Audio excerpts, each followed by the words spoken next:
আগুন নেভাতে কাজ করছে ফায়ার ব্রিগেডের 12টি ইউনিট। সেই সঙ্গে আমরা জানি যে ঘটনাস্থলে সিআইডির ক্রাইম সিন ইউনিটও যুক্ত হয়েছেন। উদ্ধারে সহায়তা দিচ্ছে বিজিবি ও সেনাবাহিনী।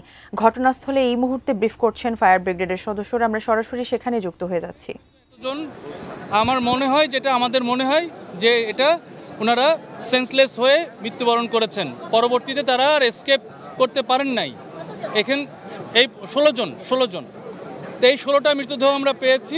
বিভিন্ন কর্নারে দোতলা তিনতলা মিলে উপরে যেতে পারে নাই, নিচেও যেতে পারে নাই, যার কারণে একটা জায়গায় তারা হয়তো এই দুর্ঘটনায় পতিত হয়েছেন। আমরা এই যে 16 জন মারা গিয়েছেন এই পরিবারের প্রতি বিধায়ী আত্মার আমরা দোয়া করছি। এবং এটার আহত এই পর্যন্ত মাত্র একজন আমাদের ভলেন্টিয়ার, আমাদের ফায়ার সার্ভিসের কেউ আহত হয় নাই।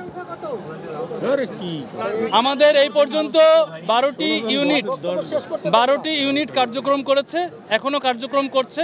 আপনাদের জ্ঞাতার্থে জানাচ্ছি, আমাদের একটা পাশের মানে গার্মেন্টস অংশের ফায়ারটা নিয়ন্ত্রণ হয়েছে, গার্মেন্টস অংশের ফায়ারটা সম্পূর্ণ নিয়ন্ত্রণ হয়েছে। কিন্তু যেই অংশটুকু আপনার কেমিক্যাল, ওই গোডাউনটার ফায়ার এখনও নিয়ন্ত্রণ হয় নাই। আমরা কাজ করছি। আপনারা দেখেছেন যে আমরা আমাদের যে টেকনোলজি রয়েছে, লুপ 60 ড্রোন, আমাদের যে গ্রাউন্ড মনিটর, সব মানে যেটা হিউম্যান ছাড়া মানে মানুষ ছাড়া যেসব টেকনোলজি দিয়ে আমরা ফায়ার ফাইটিং করছি, এটা এখনও চলমান রয়েছে। শুধুমাত্র লাশগুলো বের করার জন্য আমরা কিছুক্ষণ স্টপ রেখেছি। এবং আমরা যে কেমিক্যাল গোডাউনের পার্টটা আমরা চেক করছি, এখনও অবজারভেশন করছি। এবং এটা নিয়ন্ত্রণ এখনও সম্ভব হয়নি। এটা নিয়ন্ত্রণ হতে হয়তো আরও সময় লাগবে। আমরা কাজ করে যাচ্ছি।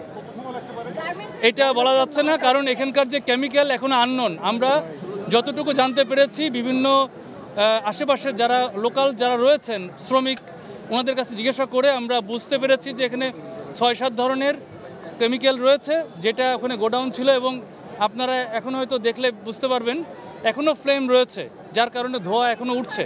সুতরাং এটা সময় লাগবে। এখানে আমরা সাধারণত মানে ব্লিচিং পাউডার, মেটা, পটাশ, তারপরে এনজাইম এবং আরও কয়েকটা ধরনের রয়েছে, সল্টও আছে।